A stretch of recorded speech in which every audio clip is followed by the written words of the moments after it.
नमस्कार, स्वागत है आपका और आप देख रहे हैं अपना यूट्यूब चैनल रीमेक एडुपाथ। प्रधान शिक्षक जाएंगे मध्य विद्यालय में। जी हाँ, आप बिल्कुल सही सुन रहे हैं और आपने थंबनेल पर भी देखेंगे।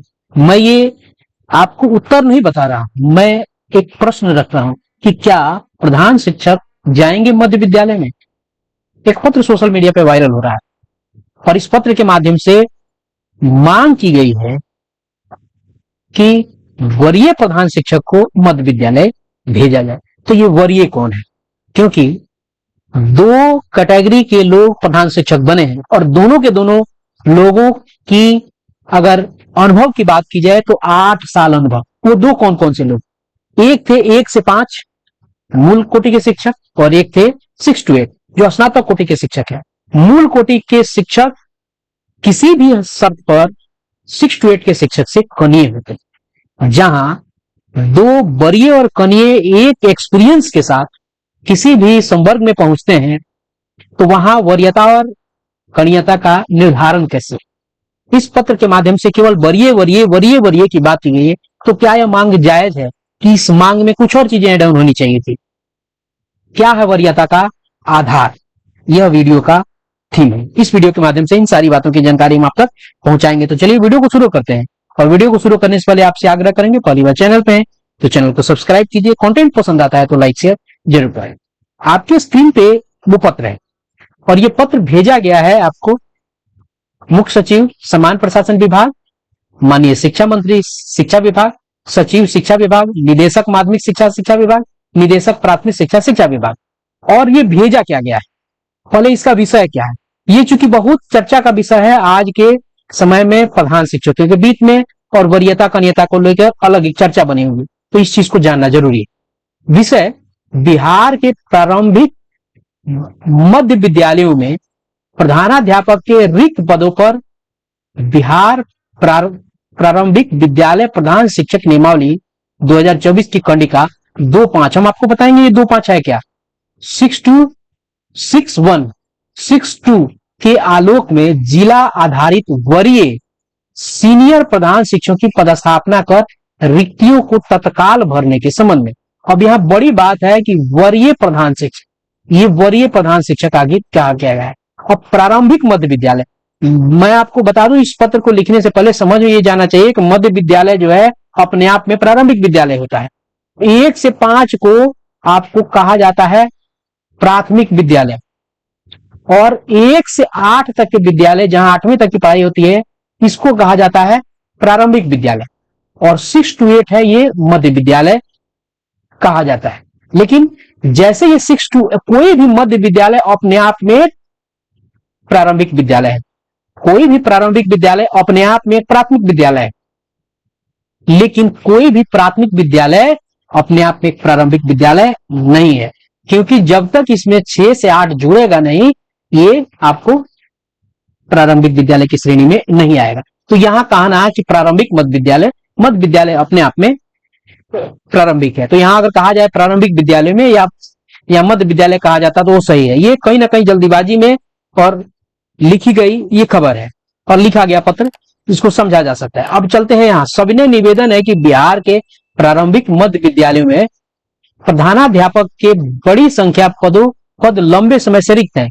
इन रिक्तियों के कारण विद्यालयों का प्रशासनिक संचालन, शैक्षणिक नेतृत्व, शिक्षक अनुसरण, वित्तीय प्रबंधन, सरकारी योजनाओं का प्रभावी क्रियान्वयन तथा विद्यार्थियों की शैक्षणिक गुणवत्ता गंभीर रूप से प्रभावित हो रही है। किसी भी विद्यालय की प्रशासनिक और शैक्षणिक व्यवस्था का प्रभावी संचालन नियमित प्रधानाध्यापक के बिना संभव नहीं है। अच्छी बात है। आगे हवाला दिया गया जो अभी हाल ही में टेट पास करने की अनिवार्यता के लिए जो माननीय सर्वोच्च न्यायालय ने जो न्याय निर्देश दिया है उसके बारे में यहां जिक्र किया गया है कि जो भी प्रधान शिक्षक हैं वो लोग आपको, उनमें लगभग सभी लोग आपको टेट की अर्हता रखते हैं। और यहां कहा गया है कि जो न्यायाधीश है उसमें टेट की अर्हता मानी गई है। तो जरूरी नहीं है कि जितने भी प्रधान शिक्षक बने सब टेट अर्हताधारी हो, उनमें सब अर्हता हो। बहुत ऐसे विशेष शिक्षक हैं जो टेट पास नहीं है, तो जरूरी नहीं है, लेकिन यहाँ उसका जिक्र किया गया है। आगे कहा गया है ऐसी स्थिति में रिक्त पदों को अनिश्चित काल तक खाली रखना न तो प्रशासनिक दृष्टि से उचित है न ही विद्यार्थियों के हित में। इससे विद्यालयों में शैक्षणिक नेतृत्व का अभाव उत्पन्न हो रहा है तथा शिक्षा की गुणवत्ता पर प्रतिकूल प्रभाव पड़ रहा है। यह स्थिति संविधान के अनुच्छेद 21 में निहित गुणवत्तापूर्ण शिक्षा के उद्देश्य तथा शिक्षा का अधिकार अधिनियम 2009 की भावना के अनुरूप नहीं है। ये यहाँ संवैधानिक बातों की गई है। ये राइट टू एजुकेशन और उस अनुच्छेद की बात की गई जहां निःशुल्क आपको आप शिक्षा देने की बात हो रही है। 21 में वही है। सौभाग्य से बिहार प्रारंभिक विद्यालय प्रधान शिक्षक नियमावली 2024 इस समस्या का वैधानिक समाधान उपलब्ध कराती है। प्रधान शिक्षक नियमावली की कंडिका 2-5-6-1-6-2 जिला आधारित प्रधान शिक्षक संवर्ग तथा उनकी पदस्थापना का प्रावधान करती है।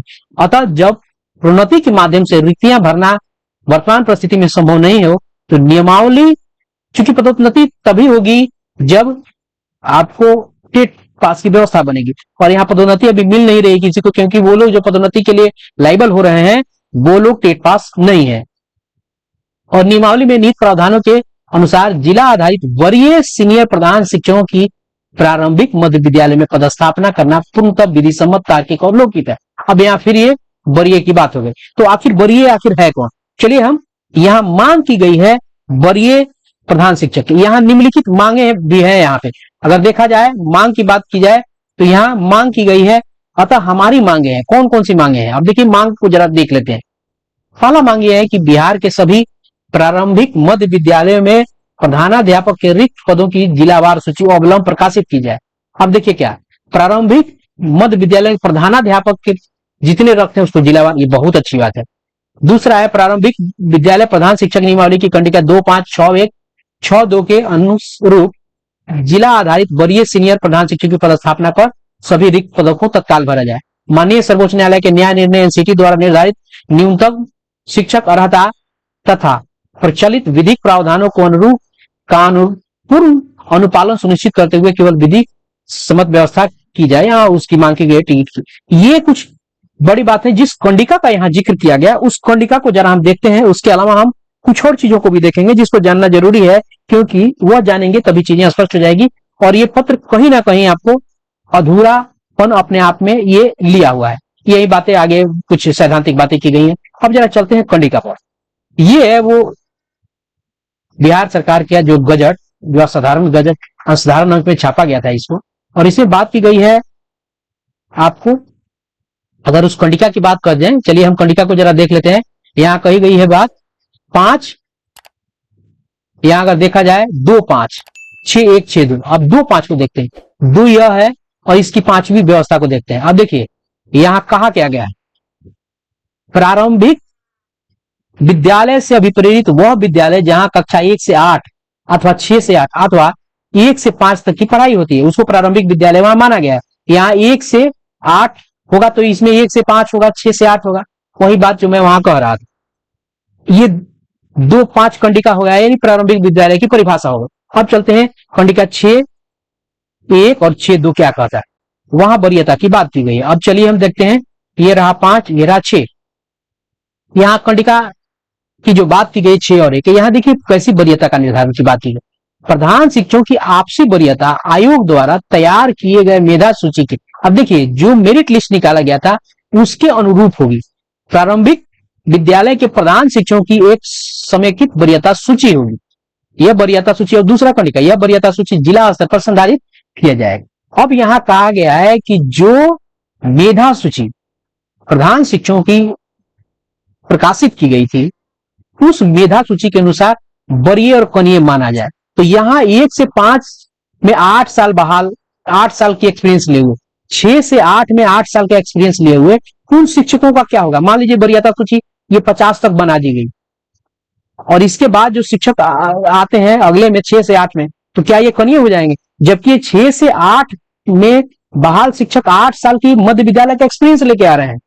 उनके पास लिखित जिला शिक्षा पदाधिकारी से अनुभव प्रमाण पत्र है। वो अनुभव प्रमाण पत्र लेके यहाँ आपको यहाँ भाग ले रहे हैं। 1 से 5 में वाले भी 8 साल लेके आ रहे हैं, तो कहीं ना कहीं स्नातक कोटि के साथ तो ये अगर होगी तो ये तो धोखा होगा। तो यहाँ अगर वरीयता का निर्धारण हो, अगर पत्र में जिक्र हो कि 6 से 8 में, ठीक है, अगर वैधानिक चीजों से लेके जाया जाए, मैं यहाँ स्पष्ट और न्याय निर्णय की बात कर रहा हूँ। न्याय की व्यवस्था यह है, अगर उस पत्र को जो भी 6 to 8 से बहाल शिक्षक आए हुए हैं, यहां वरीयता का निर्धारण उस मेधा सूची से होगा, फिर ये कोर्ट में जाएगा। मेधा सूची में तो 6 to 8 के भी लोग हो सकते हैं, नए भी हो सकते हैं। तो केवल मेधा सूची जहां 2 अलग अलग संवर्ग के शिक्षक आके वहां बहाल हैं, तो वहां पूर्व में जो अनुभव है उसको भी तो संज्ञान में लेना होगा। तो ये कहीं ना कहीं ये पत्र जो है ये केवल खानापूर्ति मात्र दिख रहा है। अब चलते हैं जरा विज्ञापन पे। विज्ञापन आखिर क्या कह रहा था, ये तो होगा ही गजट। विज्ञापन आखिर क्या कह रहा था, विज्ञापन यहां कह रहा था, यहां आपको मैं बता दूं, ये विज्ञापन है उसका 25/2024 का, और इसमें जो है यहां कुछ बात कहा गया है। यहां कहा गया है कि बहुत सारी बातों पर लिखा है, नीचे लिखा गया यथा परिभाषित कोई भी शिक्षक आयोग द्वारा आयोजित परीक्षा में भाग ले सकता है, बशर्ते उसके पास प्रारंभिक विद्यालयों में न्यूनतम 8 वर्षों का शैक्षणिक अनुभव हो। वह दिनांक 1/8/2024 को 58 वर्ष की उम्र में हो। यहां कहा गया कि सरकारी प्रारंभिक विद्यालय में न्यूनतम 8 वर्षों का शिक्षक अनुभव प्रमाण पत्र देने का सक्षम प्राधिकार आपको जिला शिक्षा पदाधिकारी है। यहां मामला ही फंस सकता है। अगर प्रारंभिक की बात की जाए तो अगर कहीं 1 से 5 विशुद्ध रूप से 1 से 5 से कोई प्रधान शिक्षक आए हैं, तो 1 से 8 से शिक्षक आए हुए तो प्रारंभिक हो जाएंगे, ये तो प्राथमिक हो जाएंगे।